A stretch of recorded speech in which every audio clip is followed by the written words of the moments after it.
बऱ्याच महिन्यांनंतर बऱ्याच कालावधीनंतर अभिनेता सलमान खान हा रॅम्प वॉकवरती पाहायला मिळाला। अभिनेता सलमान खाननं त्याच्या मित्रासाठी विक्रम फडणीससाठी रॅम्प वॉक केलेला होता आणि त्याच्या चाहत्यांना सुद्धा ही एक मोठी पर्वणीच मिळाली की सलमान खान रॅम्पवरती अवतरलेला होता।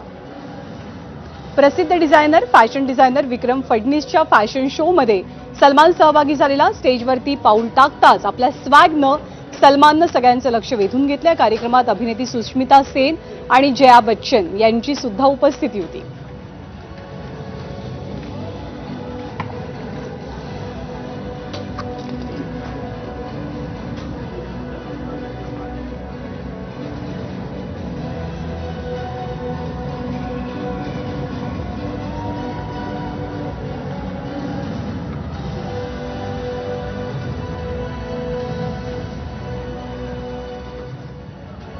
आणि यानंतर